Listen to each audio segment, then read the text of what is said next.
কয়েকদিন আগেই তিন দল মিলে গণতান্ত্রিক সংস্কার জোট করে তরুণদের দল এনসিপি। বিএনপি এবং জামাতের জোটের বাইরে নতুন রাজনীতির কথা বলেন নেতারা।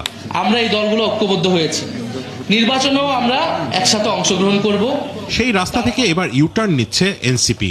জামাতে ইসলামীর সাথে আসন সমঝোতা বা জোট করতে অনেক দূর এগিয়েছে দলটি, এখন শুধু ঘোষণার অপেক্ষা। আশা করতেছি রবি এবং সোমবারের মাধ্যমে এটি ঘোষণা হয়ে যাবে। আশা কোন কোন আসন ইলেকশন করবো সেটি স্পষ্ট হয়ে যাবে এবং এটা হয়ে যাচ্ছে ইনশাল্লাহ। আর বিএনপি বাদে যদি আমরা সকল দলের শক্তি এক হই, বিশেষ করে এনসিপি জামাত সহ 8 দলীয় জোট, ইনশাল্লাহ আমরা খুব ভালো করবো এবং আমরা মনে করি আমরা গভর্নমেন্ট ফর্ম করবো।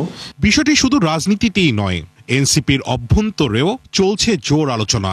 ঠিক কি কারণে জামাতের সাথে জোটে যাচ্ছে দলটি তা নিয়ে ব্যাখ্যা দেওয়ার চেষ্টা করলেন এই নেতারা। জুলাইয়ের বিপক্ষে যার শক্তি সব এক হয়েছে, বিশেষ করে এখানে বিএনপি, আওয়ামী লীগ, তাদের পার্শ্ববর্তী রাষ্ট্র ভারত এবং আওয়ামী লীগের যে পুরাতন এস্টাবলিশমেন্ট, তারা সবাই এখন জুলাইয়ের বিরুদ্ধে।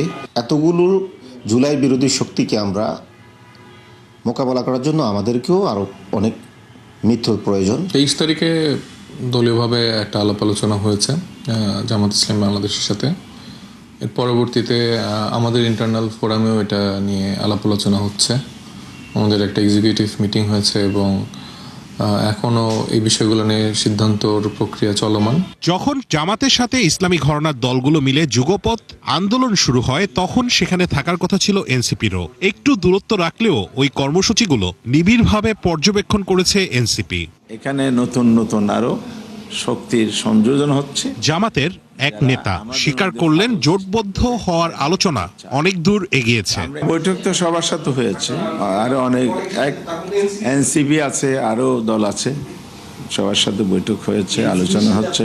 সব আসনেই মীমাংসা করেই আমরা 29 তারিখের মধ্যে সেভাবে দাখিল করতে পারবো। সারা দেশে নির্বাচন করার অর্থনৈতিক সক্ষমতা নিয়ে আলোচনা আছে এনসিপির অন্দরে। এজন্য ভোট কেন্দ্রিক ওয়েবসাইট খুলে ক্রাউড ফান্ডিং এর উদ্যোগ নেবে দলটি। একটা ওয়েবসাইট লঞ্চ করতে যাচ্ছে, যেখানে আমাদের যারা রাশেদ আনিস,